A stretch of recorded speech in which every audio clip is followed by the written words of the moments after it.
പാകിസ്ഥാനെ സഹായിക്കാൻ അമേരിക്ക എത്തുകയാണ്. ഇത് ഇന്ത്യക്കൊരു പണിയാവുമോ? അമേരിക്ക സഹായിക്കുമോ എന്നുള്ള കാര്യം നമുക്കറിയില്ല. ഏതായാലും അമേരിക്കയുടെ കാലിൽ വീണിട്ടുണ്ട്. ഇപ്പോൾ ഇന്ത്യ ഈ ഓപ്പറേഷൻ സിന്ദൂറിന് ശേഷം പ്രതിനിധി സംഘത്തെ അയച്ചല്ലോ. അപ്പോൾ തൊട്ട് പിന്നാലെ പാകിസ്ഥാൻ അവരുടെ ഒരു ടീമിനെ പല രാജ്യങ്ങളിലോട്ട് അയച്ചിട്ടുണ്ട്. അപ്പോൾ ഒരു 13 അംഗ സംഘം ഇപ്പോൾ അമേരിക്കയിലുണ്ട്. അപ്പോൾ അവരിപ്പോൾ ഈ നമ്മളെ ഇന്ത്യയിൽ നിന്ന് വാങ്ങിച്ചു കൂട്ടിയതിൻ്റെയൊക്കെ കണക്ക് അവതരിപ്പിക്കുന്നതിൻ്റെ കൂട്ടത്തിൽ ഒരു സഹായവും കൂടി അമേരിക്കയോട് ചോദിച്ചിട്ടുണ്ട്. അതായത് ഞങ്ങൾ ചൈനയുടെ നിന്ന് കുറച്ച് സാധനമൊക്കെയാണ് നമുക്ക് ഇന്ത്യക്കെതിരെ വെച്ചത്, പക്ഷേ ഇന്ത്യ മൊത്തം അത് തല്ലി പൊളിച്ച് കളഞ്ഞു.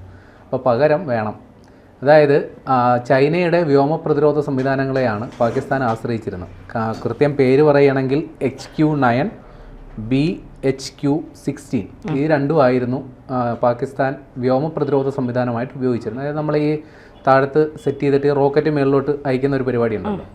നമ്മൾ ഇതിനോടകം ദൃശ്യങ്ങളൊക്കെ കണ്ടിട്ടുണ്ട്. വിമാനമൊക്കെ പോവുകയാണെങ്കിൽ അത് ഈ റോക്കറ്റിൽ നിന്ന് പൊട്ടിച്ച് കളയും. അതാണ് സംവിധാനം. അപ്പോൾ ചൈനയിൽ നിന്നാണ് ഇവരിത് വാങ്ങിയത്. അപ്പോൾ ചൈനക്കാർ പറഞ്ഞു സൂപ്പർ സാധനം അവിടെ ധൈര്യമായിട്ട് കൊണ്ടുപോയിക്കോളാൻ പറഞ്ഞു.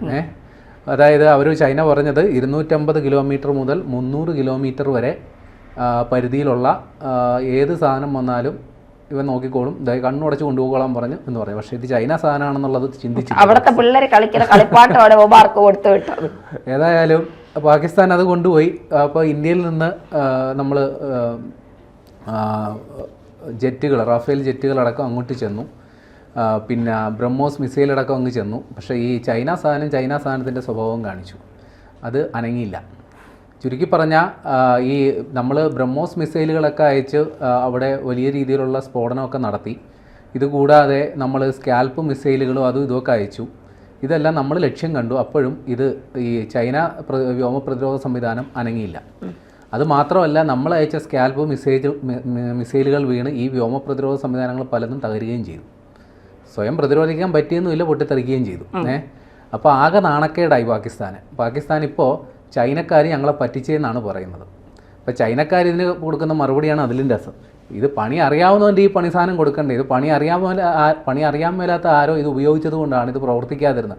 പിന്നെ ചൈനക്കാർ ഒരു കാര്യം കൂടി പറഞ്ഞു, അതെ ഒരു കുഴപ്പമുണ്ട്, ഇത് ബ്രഹ്മോസ് മിസൈൽ വന്നാൽ ഞങ്ങൾക്ക് രക്ഷയുണ്ടാവില്ല. ബ്രഹ്മോസ് മിസൈൽ വന്നതുകൊണ്ടാണ് ഇത് തടുക്കാൻ പറ്റാതിരുന്നതെന്നാണ് ചൈന പറഞ്ഞത്. അപ്പോൾ ഇനി ഏതായാലും ചൈനക്കാരനെ നമ്പിയിട്ട് കാര്യമില്ല എന്ന് പാകിസ്ഥാന് മനസ്സിലായി.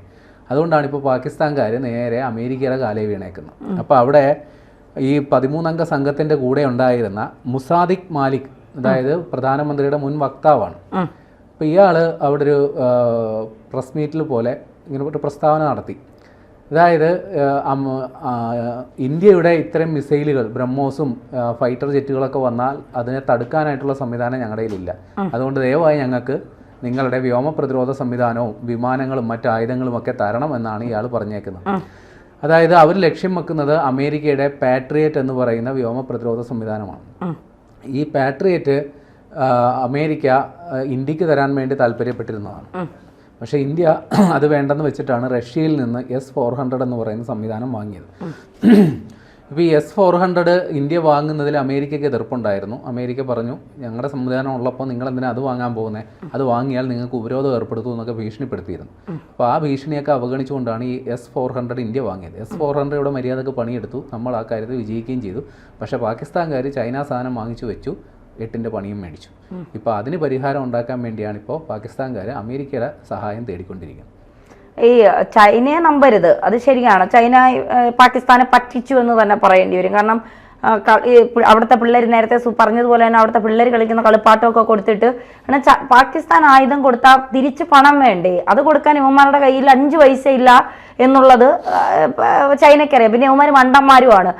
ചൈന ഭയങ്കര ആയുധ നിർമ്മാണത്തിലൊക്കെ ഭയങ്കര സംഭവമാണെന്നൊക്കെ പറഞ്ഞിട്ട് ഈ മണ്ടന്മാരെ പറ്റിച്ച് ഇന്ത്യക്കെതിരെ ഉപയോഗിക്കാനായിട്ട് ആയുധങ്ങൾ കൊടുത്തു. 600 ഡ്രോണുകൾ ഇന്ത്യ മറ്റേ പിള്ളേരെ ഈ കളിത്തോക്ക് വെച്ച് ഇങ്ങനെ എടുത്തിടുമ്പോൾ അടിച്ചിടും, അതുപോലെ കളഞ്ഞു എന്നാണ് പറയുന്നത്. പക്ഷെ അപ്പോഴും തുർക്കി ഉണ്ടല്ലോ, തുർക്കി നൽകിയ ആയുധങ്ങൾക്ക് ഇതുപോലത്തെ എന്തെങ്കിലും പ്രശ്നങ്ങൾ പറയുന്നതായിട്ട് കേട്ടായിരുന്നോ? ഇല്ല, തുർക്കിയുടെ ആയുധങ്ങൾക്ക് എന്തെങ്കിലും പ്രശ്നം ഉണ്ടായിട്ട് പറയുന്നില്ല. അത് കൃത്യമായിട്ട് ഇന്ത്യയിലേക്ക് വന്നു. പക്ഷേ ഇവിടെ ഒന്നും പൊട്ടിയില്ല, ആകാശത്ത് തന്നെ പൊട്ടിത്തെറിച്ചു പോയി. അതുകൊണ്ട് കുഴപ്പമൊന്നും ഉണ്ടായി. അതായത് മൊത്തത്തിൽ പറഞ്ഞ പ്രേമലാലേട്ടാ, ഇന്ത്യയുടെ ആയുധങ്ങൾക്ക് മുന്നിൽ ചൈനയുടെയും തുർക്കിയുടെയും ആയുധങ്ങൾക്ക് പിടിച്ചു നിൽക്കാൻ കഴിഞ്ഞില്ല. അതെ, അതായത് P-15 എന്ന് പറയുന്ന ഒരു മിസൈൽ ചൈനയുടെ ഏറ്റവും ഉഗ്രൻ സാധനമെന്നാണ് ചൈന അവകാശപ്പെടുന്നത്. അത് 2 കഷ്ണമായിട്ട് കിടക്കുന്ന വീഡിയോ ഇപ്പം നമ്മുടെ മുമ്പിലുണ്ട്. എന്നിട്ട് ഇതിനെക്കുറിച്ച് പഠിക്കാനായിട്ട്, കാര്യം ഈ ചൈന സാധനം അതിൻ്റെ കൃത്യം സാധനം മറ്റുള്ളവരുടെ കയ്യിൽ അതിനുള്ള വിവരം മാത്രമേ ഉള്ളൂ, നേരിട്ട് കണ്ടിട്ടൊന്നുമില്ല ആരും. അപ്പോൾ ഈ പൊട്ടിക്കിടക്കുന്ന ഈ സംഗതി പഠിക്കാനായിട്ട് ഇപ്പോൾ മറ്റു രാജ്യത്തുള്ള ആൾക്കാരൊക്കെ ഇന്ത്യയിലോട്ട് വന്നുകൊണ്ടിരിക്കുക. അപ്പോൾ അതാണ് അവസ്ഥ. ഏതായാലും പാകിസ്ഥാനെ സംബന്ധിച്ച് അവരിപ്പോൾ വെടിനിർത്തലിന് വേണ്ടിയിട്ട് ഇങ്ങോട്ട് വന്ന് ആവശ്യപ്പെടാനുള്ള കാരണം പ്രധാനമായും അവരുടെ കയ്യിലുണ്ടായിരുന്ന വെടിക്കോപ്പുകളൊന്നും ഉദ്ദേശിച്ച ഫലം കണ്ടില്ല. പിന്നെ സൂക്ഷിച്ചു വെച്ചതെല്ലാം ഇന്ത്യ നേരത്തെ തന്നെ മുൻകൂട്ടി കണ്ട് എല്ലാം അടിച്ചു തകർത്തു. ഒരു ഫൈറ്റർ ജെറ്റ് ഉണ്ടെങ്കിൽ അതിന് പറന്നു പോകാനുള്ള റൺവേ പോലും അവശേഷിപ്പിച്ചില്ല. ഇപ്പോൾ ചുരുക്കി പറഞ്ഞാൽ പിടിച്ചു നിൽക്കാൻ പറ്റില്ല. ഇപ്പോൾ ഇന്ത്യ കൊടുത്ത അടിക്ക് തിരിച്ചടി നൽകണമെന്നൊക്കെ അവർക്ക് ആഗ്രഹമുണ്ട്. പക്ഷേ നിലത്ത് നിന്ന് എഴുന്നേറ്റ് നിന്നാലല്ലേ 18ാമത്തെ അടവ് പ്രയോഗിക്കാൻ പറ്റുള്ളൂ. നിലത്ത് വീണ് കിടക്കുകയായിരുന്നു അവസ്ഥ.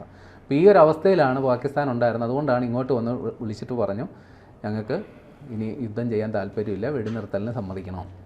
അപ്പോൾ ഏതായാലും ഇപ്പോൾ വെടിനിർത്തലെല്ലാം യുദ്ധവും കഴിഞ്ഞു, സമാധാനവുമായി, എല്ലാം കഴിഞ്ഞ് ഇപ്പോൾ പാകിസ്ഥാൻ പിന്നെ പഴയ സ്വഭാവത്തിലേക്ക് പോവുകയാണ്. പരമാവധി ആയുധങ്ങൾ സംഭരിക്കാനായിട്ടുള്ള ശ്രമത്തിൻ്റെ ഭാഗമായിട്ടാണ് ഇപ്പോൾ അമേരിക്കയിൽ പോയ ആയുധങ്ങൾ ചോദിക്കുന്നത്.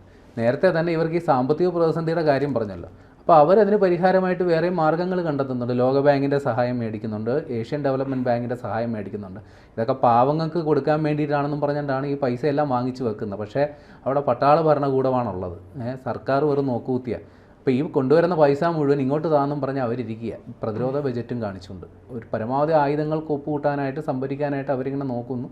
അമേരിക്കയിലോട്ടിപ്പോൾ ഒരു പ്രതിനിധി സംഘം പോയപ്പോൾ അമേരിക്കയിലോട് ആയുധം ആവശ്യപ്പെട്ടു. നേരത്തെ ചൈനയുടെ മുമ്പിൽ പോയി 5ാം തലമുറ യുദ്ധവിമാനങ്ങൾ വേണമെന്ന് പാകിസ്ഥാൻ ആവശ്യപ്പെട്ടിട്ടുണ്ടായിരുന്നു. അത് ചൈന വില്ലിങ്ങുമാണ്. അടുത്ത വർഷത്തോടു കൂടി 5ാം തലമുറ യുദ്ധവിമാനങ്ങളുടെ ഒരു പുതിയ ബാച്ച്, ഫസ്റ്റ് ബാച്ച് പാകിസ്ഥാന് കിട്ടും. അപ്പോൾ എത്ര കിട്ടിയാലും പഠിക്കില്ല എന്നുള്ളൊരു നയം തന്നെയാണ് പാകിസ്ഥാൻ. അവർ പുതിയ ആയുധങ്ങൾക്ക് വേണ്ടിയിട്ടുള്ള ശ്രമങ്ങൾ തുടങ്ങിയിട്ടുണ്ട്. ഇതെന്തിനാണ് ഇന്ത്യക്കെതിരെ? കാരണം മെയിൻ ശത്രു ഇന്ത്യയാണല്ലോ. ഇന്ത്യക്കെതിരെ ലക്ഷ്യം വെക്കാനാണെങ്കിൽ ഈ 5ാം തലമുറ ആയുധങ്ങളുടെ കാര്യത്തിലൊരു തീരുമാനമാവും. കാരണം കൊടുക്കുന്നത് ചൈനയാണ്. ഇതിനെങ്ങനെ വിശ്വസിച്ച് ഈ മണ്ടന്മാർ പിന്നെയും എന്തിനാണ് ഈ ചൈനയുടെ മേലിൽ ചെന്ന് വിഴുന്നു കൊടുക്കുന്നത്? ഇവന്മാരെ നമ്പാൻ കൊള്ളില്ല, ഇവന്മാരുടെ ആയുധങ്ങൾ ഉപയോഗിക്കാനും കൊള്ളില്ല എന്നുള്ളത് അതിന് കാരണമുണ്ട്. കാര്യം ഈ ചൈന ഒരു വിയറ്റ്നാം യുദ്ധത്തിൽ കഴിഞ്ഞിട്ട് പിന്നെ അവരുടെ ആയുധങ്ങളൊന്നും ഒരു യഥാർത്ഥ വാർ ഫ്രണ്ടിൽ ഇതുവരെ ഉപയോഗിച്ചിട്ടില്ല. അപ്പോൾ അവർക്ക് ഇതൊക്കെ ഒരു പരീക്ഷണശാലയും കൂടിയാണ് പാകിസ്ഥാൻ. അത് മാത്രമല്ല, ഇതിപ്പോ ഈ ചൈനയുമായിട്ടും പാകിസ്ഥാൻ